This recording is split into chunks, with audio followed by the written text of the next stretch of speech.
അസ്സലാമു അലൈക്കും. എൻ്റെ പുതിയൊരു വീഡിയോയിലേക്ക് എല്ലാ കൂട്ടുകാർക്കും സ്വാഗതം. ഇത് 45 ദിവസം കൊണ്ട് കായും ഒട്ടും ഒന്നും വരുന്നില്ല. ഇതിലെന്തോ വൈറസ് ബാധിച്ചു പോയി, വാട്ടരോഗം പോലത്തെ എന്തോ രോഗമായിപ്പോയി. അപ്പം ഞാൻ അതിനെ വലിച്ചു പുഴുത്. അതേപോലെ ഒരു തക്കാളി മരവും അങ്ങനെയായി. തക്കാളി മരം പൂവിട്ട് 4-5 കായും വന്നു, പക്ഷേ അതും ഈ വാട്ടരോഗം ബാധിച്ച പോലെ ആയിപ്പോയി.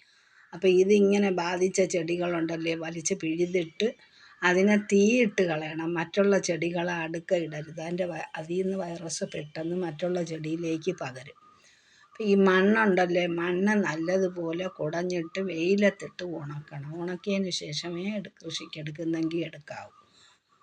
അപ്പം എൻ്റെ ഒരു ചെടിച്ചട്ടിയിൽ നല്ലൊരു മുളക് തൈ. അപ്പം അതിനെ മാറ്റി വയ്ക്കാമെന്ന് കരുതി. അപ്പോൾ എൻ്റെ കയ്യിൽ വാമില്ല. വാമിട്ടാലാണ് പെട്ടെന്ന് വേരോട്ടവും നല്ല പുഷ്ടിയോടെ ചെടികൾ വളർന്നു വരും. പെട്ടെന്ന് ഒരു രോഗവും അതിന് പിടിക്കത്തില്ല. അപ്പം വാമില്ല. അതിന് പകരം ഞാൻ ചിരട്ട, അത് കാണിക്കാൻ പറ്റിയില്ല എനിക്ക്, ചിരട്ട കാറ്റിയിട്ട് അത് നല്ലതുപോലെ പൊടിച്ച് ശകലം വെള്ളത്തിൽ അല്ലെങ്കിൽ മണ്ണിൽ തന്നെ പുരട്ടി അതിൻ്റെ ചുവട്ടിൽ ഞാൻ ഇട്ട് വെച്ചിരിക്കുന്ന ഗ്രോ ബാഗാണ്.